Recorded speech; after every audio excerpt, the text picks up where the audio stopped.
It is a superstition, and I'm not one for the limelight. I like to produce it and then be in the limelight. That's just the way I am.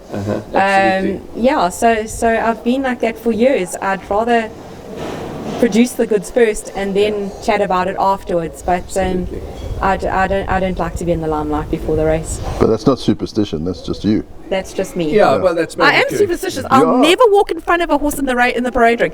My horse, I always walk behind it. So I'll wait, even if it goes around again, until that horse has walked out the parade ring. Okay, so then I'll follow it. Okay.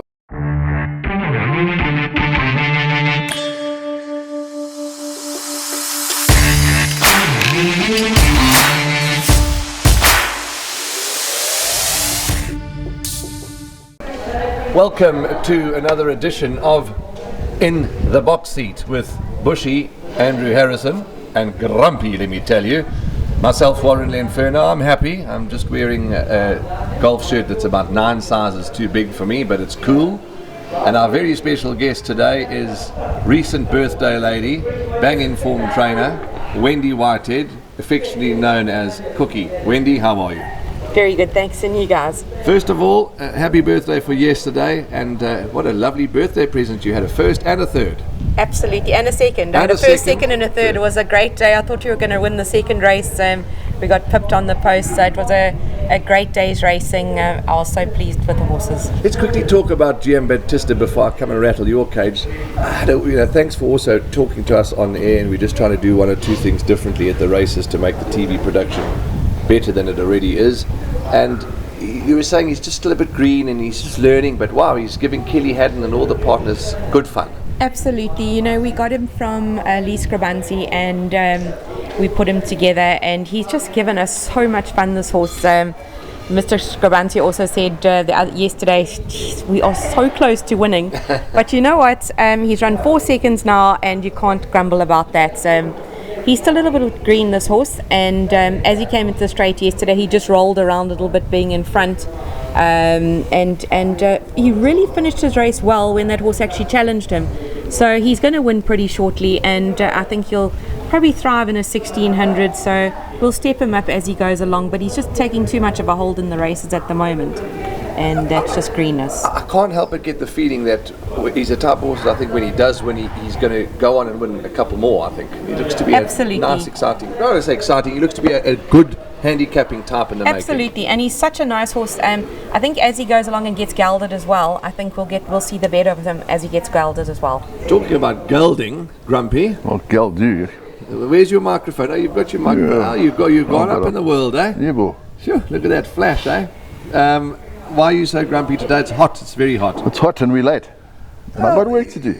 You're on the way. He cooks. I think Jeez, he's done more work in his semi-retirement than he did when he was properly working. So I know we live in Africa, but geez, you've got to keep to the schedules. I want to talk about your hat quickly before we go and talk to Wendy some more. It's fascinating. my You've got hat. more feathers on there. You've picked up a feather from every destination that you've been to. Is that right? No, this is what the cats bring in. Oh. Okay, so it's nothing to do with your holidays No. and where you've gone to certain game reserves, nothing like that. No, there's a few. I mean, a couple of nightjar feathers that my daughter gave me. Yeah. And it's a very nice hat. And you've got fishing, so fishing and birds on your hat because you're That's a fisherman me. and you're a birder. Don't let your wife know that you're a birder. Right, let's talk about Wendy Whitehead and find out about her. Stock standard question. All the viewers know what the first question is, and it's an important question because it sets the tone. How did you hear about horses? How did you hear about horse racing, training, racing? How did it all start for you and when? Warren, it was actually quite a strange thing. I don't have any people in my family that are involved with horses at all. And I used to live in a Mamsentoti, and I kept walking past the pet shop window seeing horse riding lessons. And I kept saying to my dad, please, one day, can you just take me to go and ride a horse?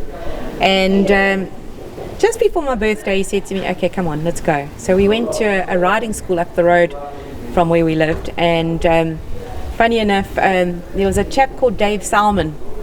And Dave Salmon he's actually living abroad in Argentina at the moment, and he's doing pony trials and things like that there now.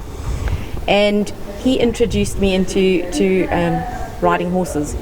And he taught me, within a couple of months I had my first pony, and off we went with the riding and the show jumping side of it.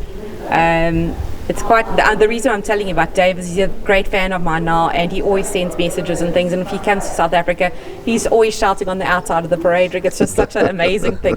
So he's known me since I was 7 years old, so that's how it all started. As I went along, I was very lucky. My mom and dad gave me everything they had. Horses were expensive, and they really bought me whatever I needed to get to where I wanted, and I ended up being with the ponies that I had, I enjoyed show jumping, and I did quite well at show jumping. Then I went into my junior career, and I ended up riding some good horses for a lot of top show jumping people, and in fact I rode a horse called Devastation for Clodagh Shaw. He was a grade horse, and I jumped him in juniors for her. And I was about 16, and I wanted to go on to furthering my career in racing, and my mom and dad didn't have, not in racing, in show jumping, but my mom and dad didn't have the capital to let me go through my adulthood with riding show jumpers, and it's, as you know, you've got to have sponsors, and it's a very expensive sport. So the avenue I took was into racing. So I actually started with Craig Ramsey. And I worked for Golden Acres stud. I worked for Craig Ramsey for 2 years. He was a hard taskman, but I learnt a hell of a lot. I learnt from the beginning, from breeding side of it, foaling down, pre-training, breaking in of the horses, and to learning to ride work there as well. And now Craig's a bit of a perfectionist. He is a perfectionist, but it was great. It was. He taught me I had such a good grounding from a man like him. He was, he was meticulous and perfectionist, you're quite right, and it's so nice, sorry to interrupt you for a second, that we still get communications with him. He often sends us inboxes on Facebook Messenger and emails, and he keeps his eye on South African racing. Craig, I've got a lapel mic. Craig was the man, and Craig, the only problem is that there's only one. We need three, but we're getting there. We're clawing our way to the top quality marks. But quite right, he sent us an email and gave us some constructive criticism about our show, and he thoroughly enjoys it. So it's wonderful still to have Craig watching these shows, and shout out to you, Craig. Yeah. So from then on, I wanted to come down, closer to home. My parents always lived in the Hillcrest area. I moved from Toti to Hillcrest just to be closer to my show jumping horses, and went to school in Hillcrest as well. So I wanted to come back home and give Summerveld a try and see what the racing side of it was like. And I started working for a chap called Snowy Reed, Alan Reed. He was a great jockey. He won the July. He won the July, correct. And he was a very, very super person. I learnt a lot from him. I worked for him for 2 years. He taught me how to ride beautifully. I rode in a couple of work riders races when I was with Snowy as well. So that was awesome. And then I started working for Tony Finesse. I used to walk past his yard every day and I was desperate to work for him. And I thought to myself, one day I'm going to catch him, that he's standing at the gate, and I can ask him, because I was petrified of him. Okay. I could ask him if I could have a job.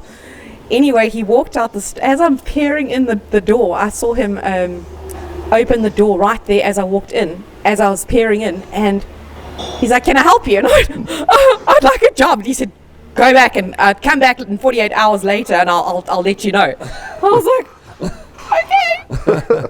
Anyway, off I went, and I met up with him the next week, and I got a job from him, and it was just onwards and upwards. Yeah. He was a hard taskman. Dixie was a star. He still is a star. What is his nickname?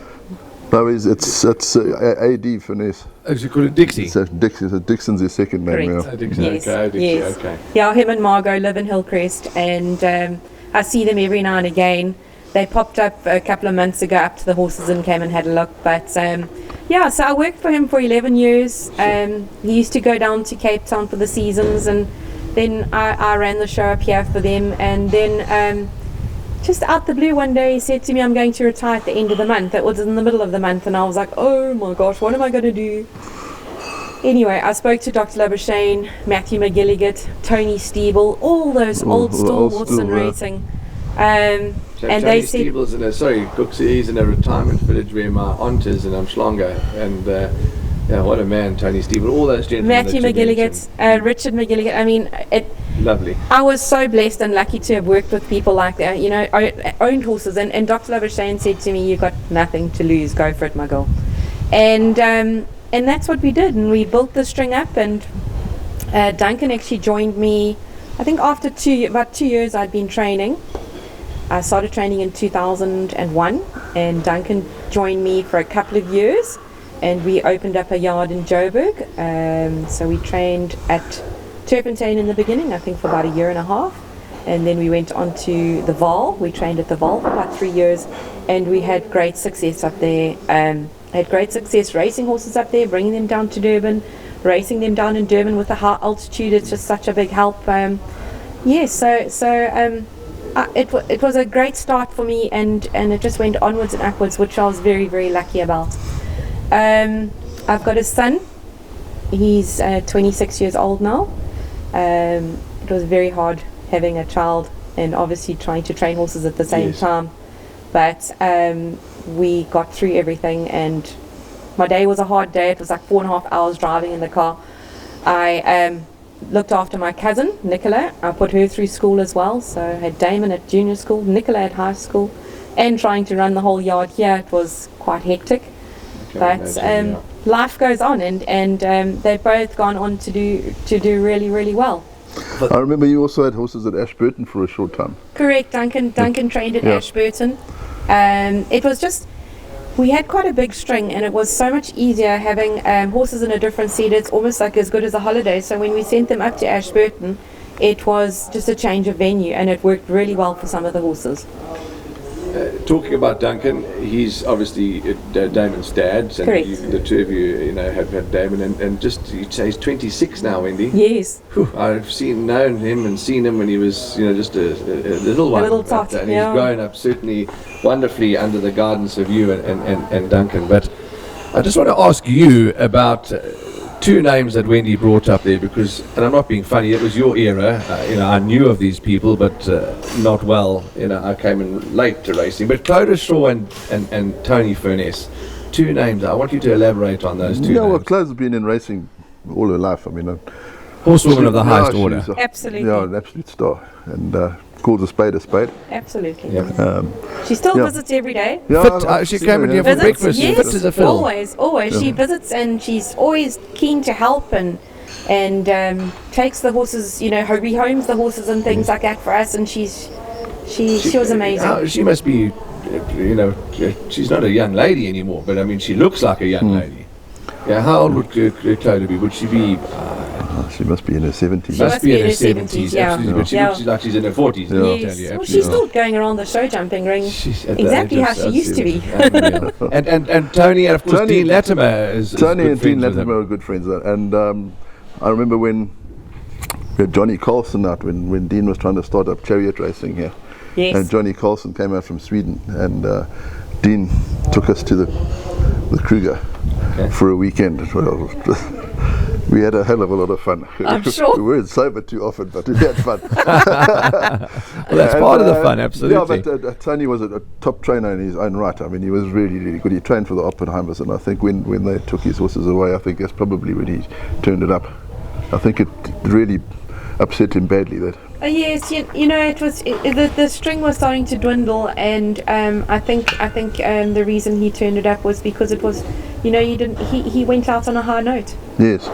Do you, Wendy, if I mean, you're a top trainer in your own right, but everybody needs advice and a bit of guidance now and again. I mean, do you still to this day maybe pick up the phone and say to Clodagh or to Mr. Furness or to whoever, what do you think? I'm stuck with this, or are they there if you need them? My go-to man is Charlie Laird. Okay. Charlie is a wonderful man. He's given me such great advice over all the years. He's a family friend, and with Nordine as well. We've been family friends for many, many years, and that was before he even met Nordine. So we've known each other for many years, and he's been whenever I need something and I'm stuck, I phone Charlie. The handicapper, he knows it back to front. No, he used to be a handicapper at Exactly. Okay. Exactly. I want to talk about some of your very nice horses that you have trained, and you and Duncan have trained, and I also want to talk about some of your owners. And it's hard when we talk about owners and horses because you don't want to forget anybody, but we put it out there. We say that if we do forget a particular horse or a particular owner, it's not intentionally, it's just we're getting old, we can't remember everybody. And we Hence it was the birthday yesterday. Yeah, hence it was Wendy's birthday. Yeah, she's not bad, Wendy, for looking for 78. She's looking good. I said that to Wendy yesterday at the races. I need a few feathers in my cap just to fluff them up a bit. I said to Wendy at the races yesterday, I said, happy 60th. She looked at me and my wife said, you be careful, you'll get a smack telling a lady happy 60th. And anyway, but it's only a joke and it's only a bit of humour. Going back to some of your patrons, I mean the past and the present, you've had some lovely people by your side. Touch on a few of them. I mean, as I said, you can't talk about everybody, but there's a few that you'll want to mention. Well, Dr. Labuschagne, he's still with me today. He's an amazing, amazing man. Kim Labuschagne was one of my patrons as well. But I still train for the doc. I've got 2 horses for him, and they're running very nicely at the moment, so that's awesome. Matthew McGilligan, who's passed on, we bred with some of the fillies that he had been training with me, and they were all successful, so we had a great innings with him. The other one is Mr. Hamilton, Robin Hamilton. What a stalwart. Funny enough, he actually gave me my first job as I left school, and I used to look after his kids, and I used to chaperone them and teach the kids and keep their horses fit and into the show jumping rings. And then went on to training for him. So I was, as I say, incredibly lucky in starting with people like that. And then, I trained for Mrs. Oppenheimer. I trained some really nice horses for Mrs. Oppenheimer. A horse called Two-Tone. He was a brilliant sprint horse. He won 5 races for me in a row. And we had some nice success together as well. It's... Jeff Perkins, also stalwart, Ian Howard and his late wife. That was a tragedy. And of course Sanjeev and his family. Yes, I was just thinking about the old days. Jeff Perkins and Ian actually started with me at the same time. We got involved in a horse. They got involved in a horse called Lady Carter. Okay. In fact, Get Carter is her baby. It's her first baby to win yesterday. Okay. So that was awesome. But Jeff and Ian got in together with Lance Whiteford, and they owned a little share, 10% share in Lady Carter. The whole bunch of mates and golfing people that got involved there, and they had a hell of a lot of fun with that filly. I think she won us 5 races. She won first time out, and I think Jeff was like, that reeled us in, and away he went. And we were just actually chatting about it the other day, Jeff and myself, how many winners he's had over the years, and how much success he's had. So, and it's still going on. He's now breeding with one of the fillies that we raced, and Moonlight Becomes You. Moonlight Becomes You. Alphonse Baby, she's the first baby out of him.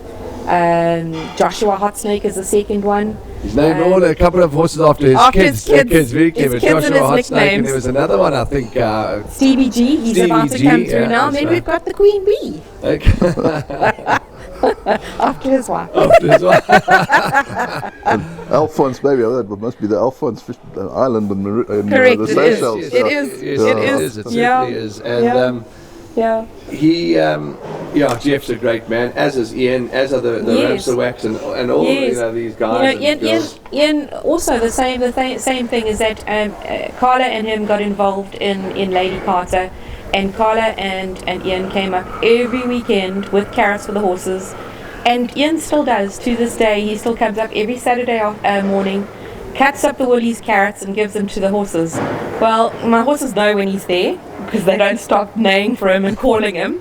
And it's never stopped. And he plays golf on a Saturday, comes to the horses on a Saturday morning. and he's had a lot of fun doing something like that. He's a passionate owner. I know you would have seen him. I don't know if you've had a conversation with him, Ian Howard. No, You would have seen him, but you might not have spoken to him. But a passionate man, and I thought I could shout, Andy. Yes. He can bellow a horse home. He gets so loves excited. it. He loves it. And it's fantastic. I mean, he's got that deep bellow. He puts me to shame. But and a tragedy to have lost Carla as well. Yeah. I mean, she was a great friend and a horse lady. And Very sad, hey?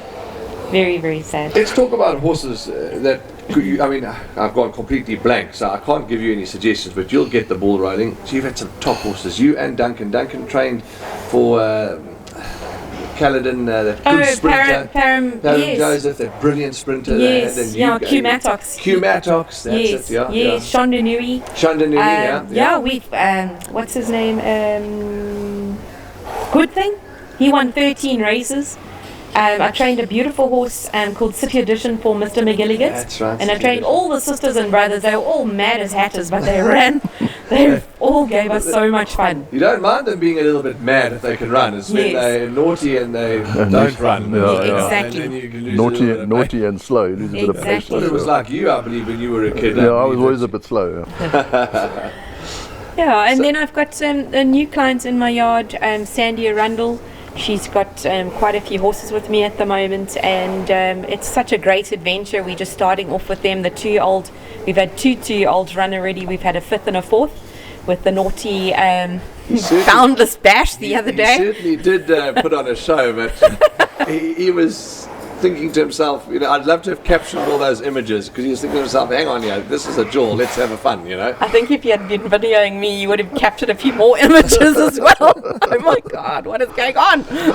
He ran a beautiful race though. He's stunning. He's actually got horns, that horse. It's quite an interesting thing.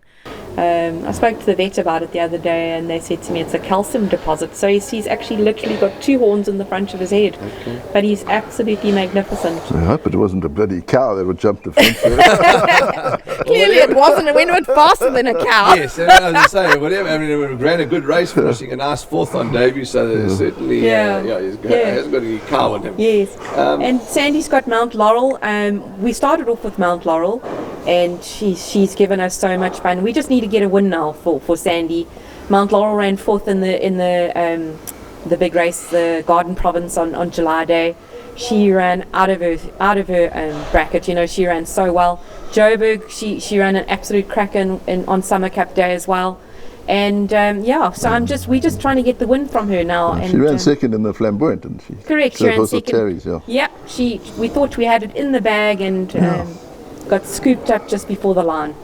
Wendy, I know that some trainers and jockeys and punters and people in general can be a little superstitious sometimes, and when one does interviews and comments and things, there are quite a few jocks that have said to me, we'd talk to you any time of the day. There's one or two that is, if they're under pressure, and a couple of trainers that are superstitious. They don't want their horses to be photographed before a race, etc. But that's fine, but you don't really like to be spoken to before you're running. You're happy to give a comment and all that, but you're not one to be on the TV before. Just a little superstition? It is a superstition, and I'm not one for the limelight. I like to produce it and then be in the limelight. That's just the way I am. So I've been like that for years. I'd rather produce the goods first and then chat about it afterwards. But I don't like to be in the limelight before the race. But that's not superstition. That's just you. That's just me. Yeah, well, that's I am superstitious. I'll never walk in front of a horse in the parade ring. My horse, I always walk behind it. So I'll wait, even if it goes around again, until that horse has walked out the parade ring. Then I'll follow it. I'm naughty. I say I'm not superstitious, but I've got quite a few superstitions. I've got plenty. Have you got plenty? Plenty. It's also, I think superstitions is different. If you've got a superstition that you're superstitious but you're happy to let it slide, which sounds odd, but there's certain people that will say if a green car drives past them, they don't go to the races. I mean, I'm not that bad. If a green car drives past me, I'll look at it and think, oh my gosh, but I'll still go to the races. I remember Colin Lee, if you photographed his horse before the start, he used to go off his head. Yeah, a friend of mine, Jackie Wickham in Dubai, she always says to me, I want to show you this horse, but I can't send you the photo before she's run. I'm like, I just want to see what it looks like. And then she'll send it afterwards. It's too funny. Robbie Hill told me he never cuts his nails or has a haircut on the day of, or the day before the day of racing. It's a no. Yeah, that's a no. It's supposedly you lose a bit of what is it? Juju. Juju or something. Yeah, you lose a bit of strength if you cut your hair before a race. You know what the strangest thing is? This, again, as I say, the show's not about me, it's about us, and mainly Wendy. I've got a little funny thing, two things. If I'm having a few little bets along the day and I haven't struck it yet, I go and walk through the number 1 box.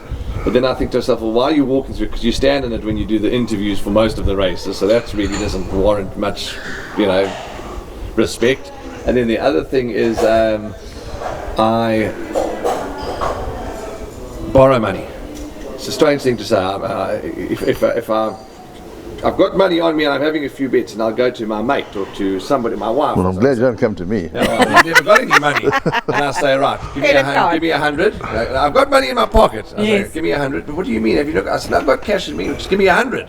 I'll give it to you just now. Take the 100, and it's truth, Bob, 8 times out of 10 with that. So your cash is faulty. Yeah, the cash is faulty. With that borrowed 100, you catch the quartet, or you have 100 wins on horse paying £6. Just a silly little superstition. It's a fun thing I do. I must try that. So try that. But the problem is that you have to give it back. You have to pay it back. Yes. And I've got another thing is I've always got to go into the race meeting with good karma. No funnies. Everything's got to go smoothly, and it's normally 90% of the time. That's why I never win. A great day. I've worked out if I swear at people in the traffic, give it up.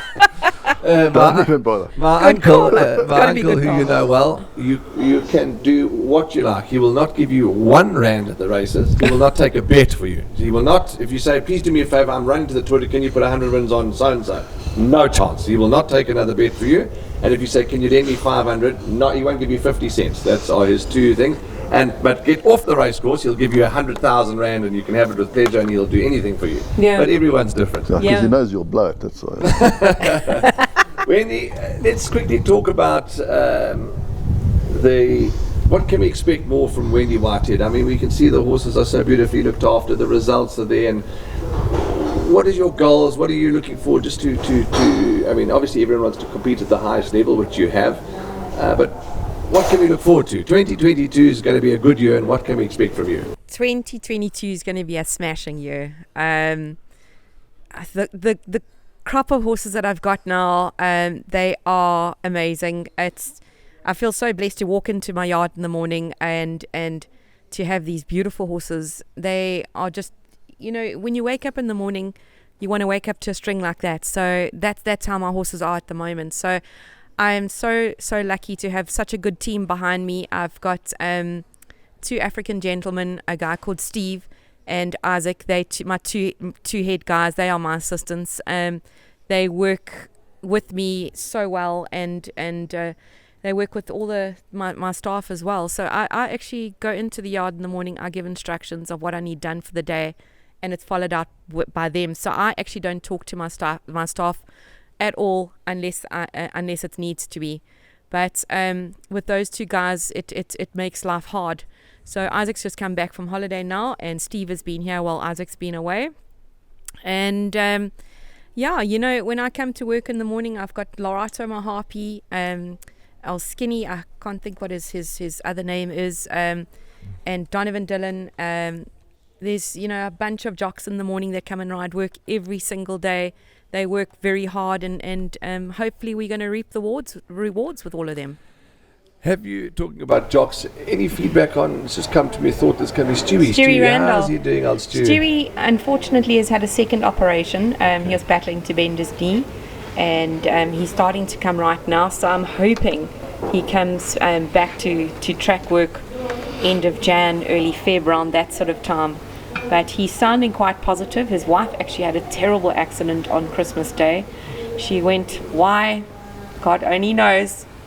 Went for a ride on one of the ponies up at the Berg, and the pony threw her off, and she had to be airlifted off to the hospital. Oh gosh. She broke her leg very badly. So Stewie hasn't only had himself to deal with, he's also had the kids, and his wife was injured badly. Okay, yeah. Shame I didn't know that. Yeah. Okay. What is your pet hate? What irritates Wendy Whitehead the most? Bad losers. Okay. Very much so, bad losers. There's nothing worse than someone having a dip and they've generally made a mistake, but you can't correct it now. It's been done. It's the past. It's the past. Okay. If Andrew and I say we're going to take you out and have a lovely meal, what do you enjoy? What's your favourite food? I love seafood. Okay. And a good gin and tonic. Hey, that's a good gin and tonic. That was Wendy can come with us. We'll take her. Seafood and a gin and tonic. Although you're a bit of a beer man, not a gin and tonic, but Oh, well, I'm going to have to get rid of my tank soon, so Put in a couple of berries, you'll be a gin and tonic man in no time. And Wendy, following you on social media often, and you're a lady that's full of life, and you work hard, and you also like to play hard, and you've often been on holidays with Jane and all your lovely friends and all the lunatics, which we all adore so much, and Yes. great woman Jane. Yeah. But your favourite holiday destination? You've been lucky to go to some good destinations. Yeah, you know, I had a great stint in France, actually, the south of France, in a place called Pau, P-A-U. It's a beautiful, beautiful place. It's at the foot of the Pyrenees Mountains, and we actually took horses. We were on our way over to Dubai with some horses for Dean Maroon, and we stayed there for 3 weeks. That was absolutely incredible, and then took the kids off to Euro Disney. Had an absolute ball. But I've been Thailand, Bangkok, Cambodia was outstanding. Such a simple country, but so beautiful. Highly recommended. My brother lives in the UK, and he said to me the other day, if he could live in any country, it would probably be, I've lost it. I'm trying to think what that place is called. Not Thailand. Vietnam. Yes, he said to me, in Vietnam it would be absolutely amazing. So that's a place that I'd love to go to. I'd love to go to Cuba and love to see all those Cuban people and live that type of life. Fishing's good there amazing. too. Fishing's good. Yeah, I'm dying to travel, but I'm petrified of flying. That's what holds me back. But anyway, I think there is a thing called a tranquilizer that can be taken on to get on the plane. Do you enjoy? Obviously, you enjoy flying. No, I don't enjoy flying. That's right. I remember we were on a flight with you once, and we were all we don't enjoy flying. No, I've got a mate who has about 4 or 5 vodkas before he gets on the plane. Then he passes out, and hopefully he wakes up at the end of the flight. The first trip I went many years ago, it was for my mom's 70th. She's now 78. We went to Mauritius, and we were flying at 9 o'clock in the morning. I did 3 double brandies. I went to the toilet, and I just knocked. I came back a little bit fired up. My sister wasn't impressed with me. It's 9 o'clock in the morning. I said, well, I'm petrified of flying. So anyway, we had the biggest duel on the plane, because once we got on the plane, the drinks came, more drinks came. We've made friends with everybody around us. It was actually a very festive flight, but yeah, we're not happy flyers. Let's talk about a few general items, because we're going to wrap up soon, and we could sit with Wendy for hours. But we'll talk about the Met too in a moment as well. But touched on Greyhound racing. I see there's a new product for Gold Circle, Tab Gold, Greyhound racing, and some people would take advantage of that. Yeah, I think especially the blokes from England, they love their Greyhound racing. Well, I've got a Greyhound, and I love watching her run. So there's no one on their back, so you just put them in and let them go. Yes. The form actually works out quite well. Yeah, there's always big debate, Wendy and Andrew. Some people say, well, Greyhound racing is ghastly. Some people love Greyhound racing. They say horse racing this, and they say horse racing that, and they say steeplechase. Everyone's got their opinion. I don't think it's so much about the actual racing. It's when the dogs have finished racing, there's so many of them. What do you do with them? It's the same thing about racing horses. Make sure they go to good homes, as so many people do in this industry. Yeah, I know, but horses are slightly easier, because there's always people who want to go riding, and there's a market for them. For washed out greyhounds, I don't know. Yeah, fair enough, but I think it's up to each individual person to ensure that their animals have good But I homes. remember when I worked at the Witness, the chief sub there, Billy Brisbane, he was a Scotsman from the Gorbals, and he said they used to go called flapping tracks in Scotland. There was illegal ones. Yes. And he said once he was there, the favourite was getting beat. The bloke threw a pie over the fence so that all the dogs went. Oh, shame! Went for the pie instead of. Oh gosh, that's funny. Wendy, Gallup TV, Gold Circle, there's been a lot of debate, and this is not the platform to debate it, but the platform, we're firmly part of Gallop TV, which is Gold Circle TV, and there's a lot of work in progress and a lot of things going on behind the scenes. But firstly, your opinion on the TV production out of KwaZulu-Natal. That's what we're looking for, and the excitement of it going forward. And there's going to be big press releases and big statements, released in the press about how it can be viewed and on which platform and on which satellite, etc., etc. But so far, from what you've seen, it looks to be going the right way. Absolutely, Warren. I think it's definitely got its place, and I just think a lot of people complain about not seeing a horse canter down, and that's where they actually like to punt from, is to see a horse canter down to the start and to have more publicity and focus on the actual horse. Yes. And get the value, the information, the valuable information from the jockeys, you guys and the trainers, just to see the horse canter down, and that sort of coverage it makes for the punter. It's a good plus for the punter. I think it's a good thing. I can't wait to see what's actually going to happen at the end of the day. Well, I'm not exactly sure. I haven't been informed of what's actually going on, but at the end of the day, I'm looking forward to seeing what the product is going to eventually end up being.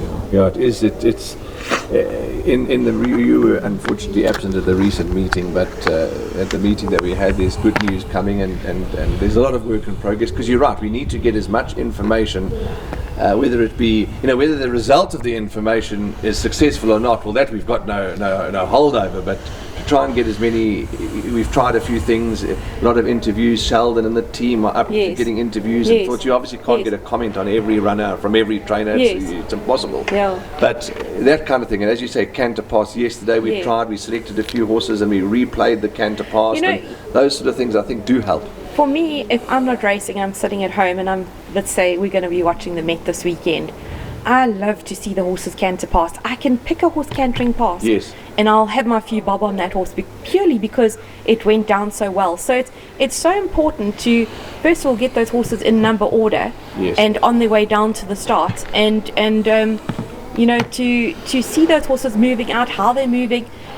To know them, the interviewer, the presenter in the parade ring saying, listen, this horse actually does go down a little bit short every time. It's nice for me as the person watching to know that, because I don't ever see those horses cantering down, and that's the job of I would say the presenter. Yes, 100%, absolutely, quite right. And also, what is I believe a lot of the guys and girls are enjoying too is to cross up to the race commentator to hear what he has to say. Absolutely, also Sheldon knows that, and Craig know a hell of a lot. Absolutely, how these horses move down. I mean, Hot Money, she never goes down like a champion. She goes down like a little bit of a like a sewing machine come steam train, because it doesn't go at a steady pace. And Sheldon knows that full well.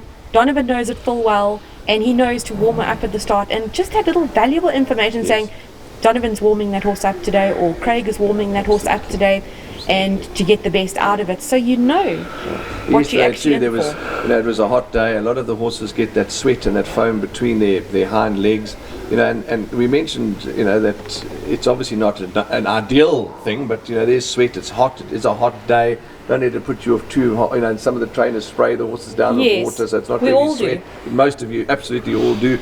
So those little bits of information, I think, are and horses that are drifting in the market and all that sort of thing. But anyway, that's Gallop TV, and watch the space. There's plenty of exciting things coming, absolutely, with Gallop TV, proudly brought to you by Gold Circle as well. Now, the last thing to talk about is the Met, the World Sports Betting Cape Town Met that takes place on Saturday, not Saturday. It's like also, this junction here down the road by Pavilion, is it Spaghetti Junction or is it Spaghetti Junction? It's not, it's the EB Kluter Junction. He's always got to come with a funny old guy. Twitter, Cooks, it's not, is it Twitter or Twitter? Twitter. Thank you very much, thank you. Cafe or cafe? No, we always have to go to the cafe. Cafe, we go to the cafe or the cafe. Right. Met racing. Somebody invited me for lunch on Saturday. I said, you have got No chance. You've got no chance, I'm afraid. Find another day for me, but from the first race to the last race, I'll be in front of the TV with the aircon and watching some superb racing.